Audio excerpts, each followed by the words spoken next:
I hate to get political, but this is Black History Month. And so, I feel it is very important that we can get our messages out, so we can all grow and learn each other's presence, or we can enslave the whites, whichever happens first. So with that said, I think grizzly is a slur for bears. I mean, think about it. When I say brown bear, what do you think? A bear that's bad at football. When I say black bear, what do you think? A bear that's good at football. But when I say grizzly bear, all of a sudden everybody starts clutching their pearls. Oh fuck, it's a grizzly! We gotta get out of here! Did you lock up the valuables? There's only 3 things that we call grizzly. Murder scenes, men who don't shower, and bears who are just trying their best. Did you know that polar bears are larger and more aggressive than grizzly bears? And that the polar bear is the one that managed to secure the Coca-Cola sponsorship. The polar bear gets a press conference. The grizzly bear gets told to pull his pants up. I can't help but notice that the white bear is getting second chance. I think every time we say grizzly, bears hear the N-word. I think bears are actually super cool neighbors that try to come up to you when you arrive into a forest and be like, hey, here's when the barbecue is. And we respond to being like, oh, fuck a grizzly. Which they hear is, oh, fuck a nigger, get the rope. And they want to continue to talk because they understand there's differences, which is the point where we whip out the bear spray. So let's run through this interaction. You show up to their neighborhood, call them a nigger, and then you hit them with the super mace? I would maul humans too. You think you're not a bigot because you're a fan of Smokey? Smokey's a fucking race trader.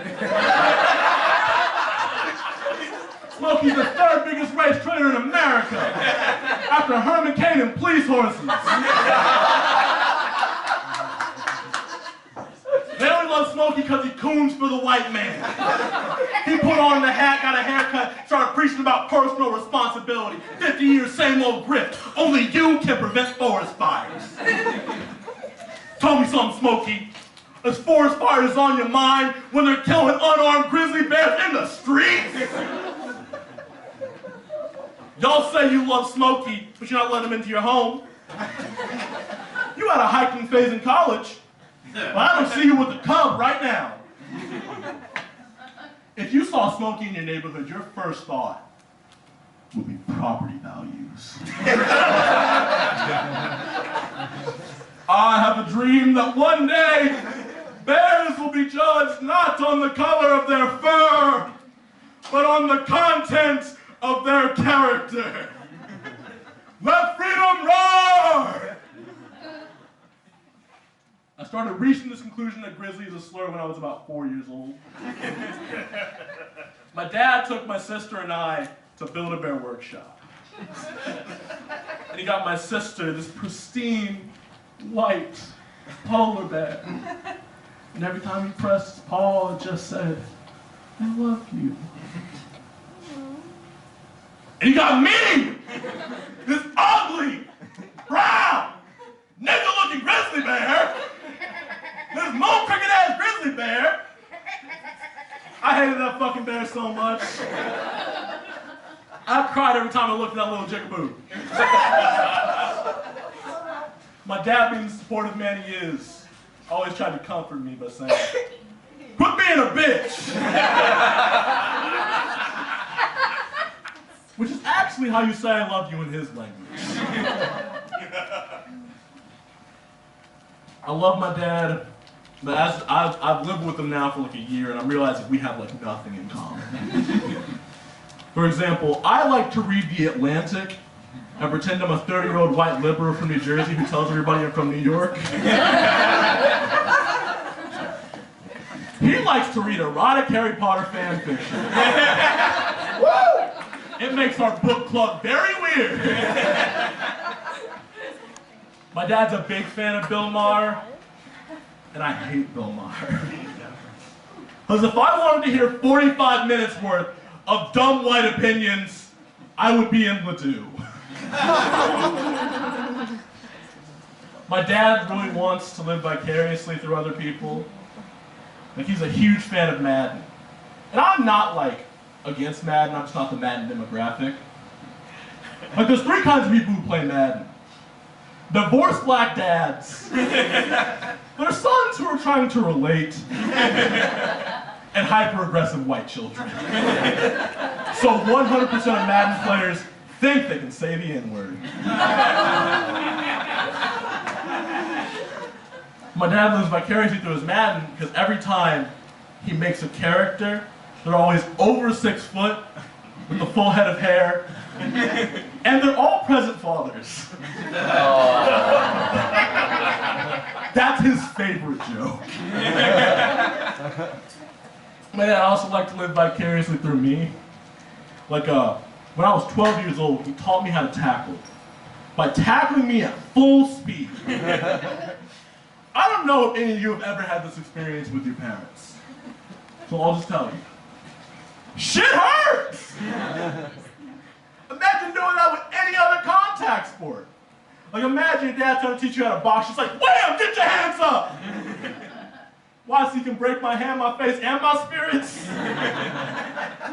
You can't throw the towel because the guy who's kicking your ass is also your manager. But I will say, in my dad's defense, that method has exclusively produced comedians, Mike Tyson, and male strippers. So either way, I was gonna be on a stage tonight. I think part of the reason I don't get along with my dad that well is because, like, he's a real man's man. And I'm, like, not really that. Like, my dad's the kind of guy who drinks whiskey, and I have the drinking habits of a debutante.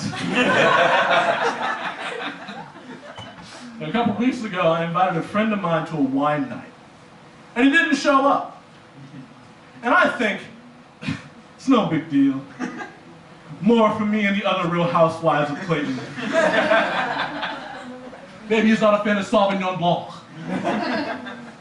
Sorry if I mispronounced that. I learned how to say it today when I turned 21.